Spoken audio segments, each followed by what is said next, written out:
members of the United States Navy. But it did, and it has. And so for now, we're here to pick up the pieces. We have 2 officers at the Escambia County Sheriff's Office in the initial response that negated the threat that are now in a local hospital. We expect them to fully recover. It was a member of the Escambia County Sheriff's Office that did negate the threat. I will share that with you. It was one of our officers that did that. As the captain said, we have as of right now, we do have 4 deceased and approximately 8 total. That includes the ones that have deceased, by the way, that are injured. The crime scene processing continues under the auspices of the FBI and the ATF. We are lending all local assistance that we have to this effort, everything from command buses to crime scene techs if they are so needed. We ask for the prayers of the community, and we ask for the assistance of the press. Please be patient. These things are ever evolving. You may hear a misstatement from one of us at this juncture. Why? Because we've got a lot of moving parts in this machine, and we're all trying to get it in sync. And so if something comes back later that we have to correct, I would ask that you not be overly critical. The reason why I say that is we have grieving families at this moment, that the Navy now, with their grief counselors and with ours at the Escambia County Sheriff's Office, are going out to handle the human side of a police action. We need your assistance with that. We need your partnership at this point. And we have enough critics in our community, and we ask that you assist us. So if we reach out to you as a member of the press and ask for that assistance, I ask that you come forward with it. At this juncture, I will stop, and I believe Captain Kinsella wants to open it for questions. All right, we'll answer any questions that we can. Before it open for questions, I just want to say publicly how grateful we are of the assistance from the Sheriff's Department. As the Sheriff said, it was a couple of his deputies that neutralized the active shooter. It could have been a lot worse if we didn't have the response that we did from our local partners. So, sir, thank you. Thank you. And Mayor, thank you for your support, and thank you to the county for your support also. This is a community effort. And so, any questions? Yeah, was the shooter a military person? Did you say that? I don't want to talk about the identity of the shooter at this time. I'm sorry. Can we talk about where on base it happened? Yes, it happened in one of our classroom buildings. Which classroom? It was in. Well, I don't want to say it this time because there's a lot of worried folks out there that don't know if it was in where their people worked or not, and I don't want to unnecessarily worry folks at this time. So that'll come out in time. How's the process of notifying the families right now? Again, we're working through it. We're working through it. I appreciate the question, but we're working through it as best we can to make sure that the right people know at the right time, and we don't do it through the media. But thank you. Do we know where the officers were shot? We sure do. Yep, we do. They were. If you want to take that one. Yeah, Chief. Yeah, the 2 deputies that initially engaged the suspect, one was shot in the arm and one was shot in the knee. The one that shot in the arm is being treated at a local hospital, and the one that was shot in the knee is currently in surgery. Both expected to survive. What was the response time from when the shots first rang out to, when the deputies engaged? So I think you should be able to answer that. Okay, go ahead, Chief. Well, I can tell you we have a precinct nearby. We got the call, as Sheriff Morgan mentioned, about 9 minutes before 7 o'clock, and we had officers here within just a couple of minutes. They quickly went to the location, as the captain said, the building in which the active shooter was. And it covered a couple of different floors. This is a rather large building. The deputies and those assisting agencies from the Pensacola Police Department, FHP, FDLE, and all that you see around here all worked in conjunction to neutralize the threat, and that's why there was not more loss of life. What is your name, sir? Chip Simmons, CHIP-SIMMONS. I'm the Chief Deputy from the Sheriff's Office. How long was the engagement the total time? Again, I don't have the exact numbers, but I can tell you that it did cover 2 floors from that one building. As Sheriff mentioned, when you get into the scene like that, it is a bit like a movie because you have spent shell casings all over, but the first thing you want to do is to make sure that the threat is no longer a threat. You neutralize that threat, and then secondarily what you want to do is you present aid to the injured, and that's why what we have is we have 8 individuals that were transported to a local hospital. One of those later succumbed to the injuries, and then we have 3 others that remain at the building, and that is part of the active crime scene. Is this being regarded as an act of terrorism? I don't even want to speculate on that at this time. I appreciate the question, but it's nothing we want to speculate right now. It's we're taking care of what we need to take care of. I'll speak for law enforcement too. At this time, as the captain said, it's inappropriate to discuss that issue. And again, that would be more appropriately coming from our federal agencies. And when they're prepared to give you an update on the conduct of the investigation and those sorts of questions, they'll release that information. Sheriff, can we get a little clarification on the numbers here? You said there were a total of 8 people affected by this. Yes, that is correct. How many victims are deceased? We have 4 deceased, Chief. Including the shooter? Yes. That's correct. There are 4 people right now deceased. 1 is the shooter, and there are 8 people currently at Baptist Hospital. 1 of them have deceased, and then there are 3 remain at the crime scene. So it was a total of 11 people, 4 of which have deceased. 1 of those 4 is the active shooter. And 2 deputies are included in the wounded. That's correct. Thanks. Yeah. Now, how about NAS Pensacola does security exercises throughout the year? I understand they train for these exact types of situations. Yeah, you bet.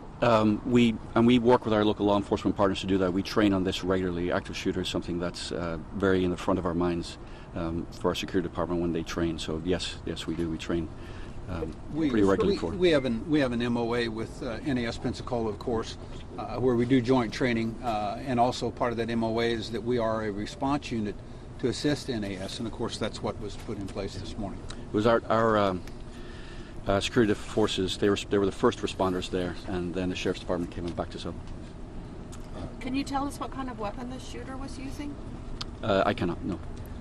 So can you tell us about you said it's in a classroom, I believe. What goes? Well, this is it's a training base. Almost all of our buildings are classroom buildings, so it would be hard for something like this to happen and not being in that type of environment. But I don't want to say which building it was due to the sensitivity still of releasing information. Yeah, and if I could, I'll expand on what the reason why folks were reluctant to give some specifics.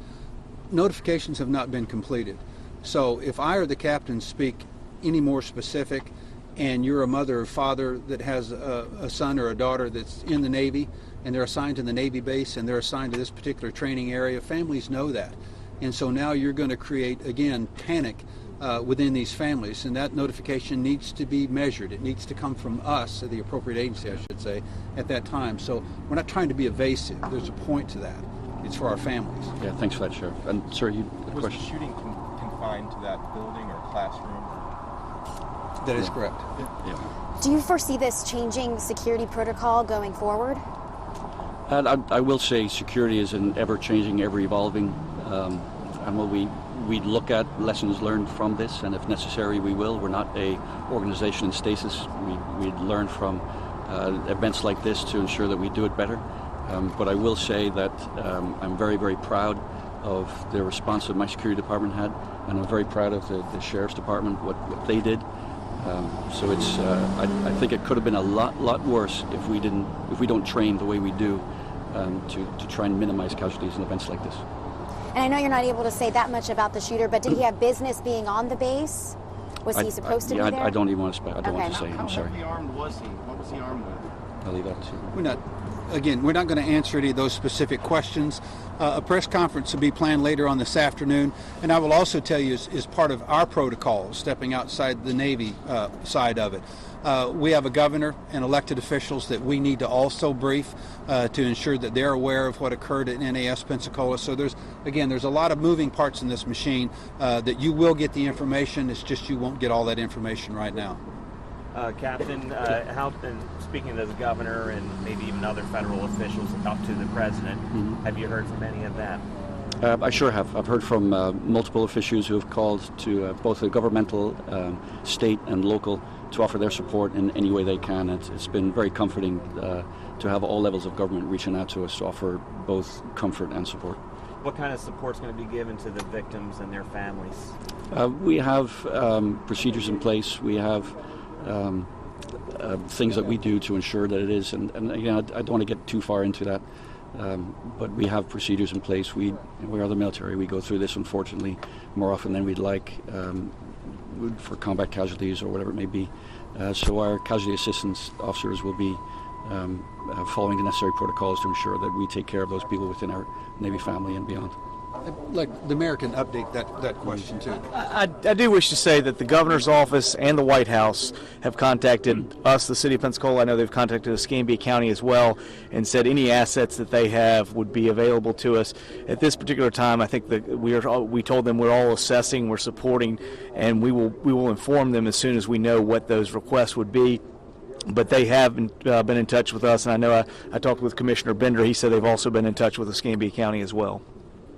Yeah, I've received 2 calls from Senator Scott's office this morning, so trust me, the relationship runs deep here, and this is one of those times. Anything we need, we're going to get. So for families who are split up right now, there's a mother who had a 3-month-old who's on the base. She was trying to get.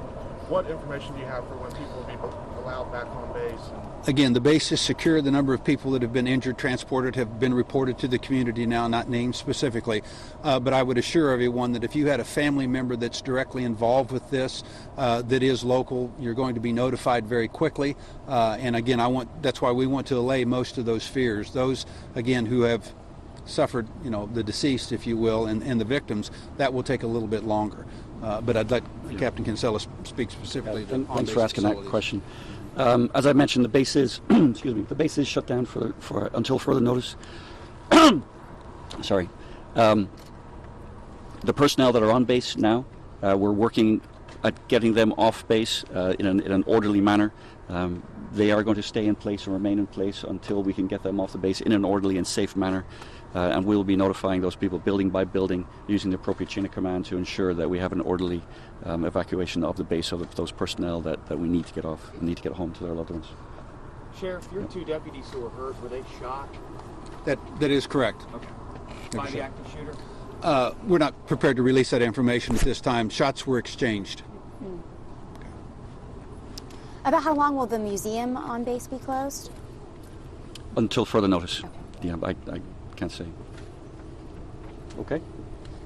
I think I'll wrap it up. I think that in relations to the question you asked about the deputies being shot, as horrendous as this event has been, and as much as our thoughts and prayers goes out to those victims, I think that it's also important to note the heroism that took place this morning, and that was from the Navy police, the DOD police, the Escambia County Sheriff's deputies, again, 2 of which got shot doing this response, but also our partners with the Florida Highway Patrol, the Pensacola Police Department, obviously our state and federal partners.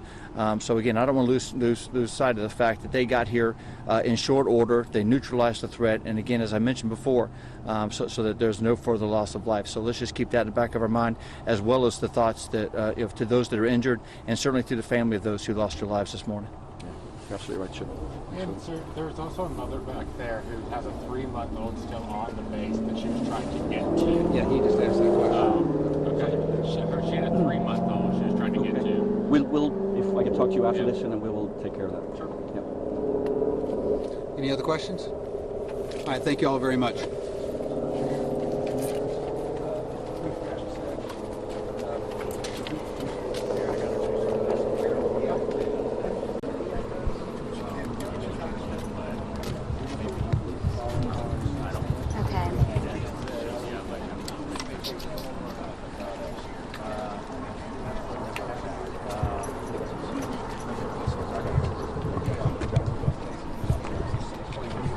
Okay. I'm going to tweet real fast. I'm going to tweet.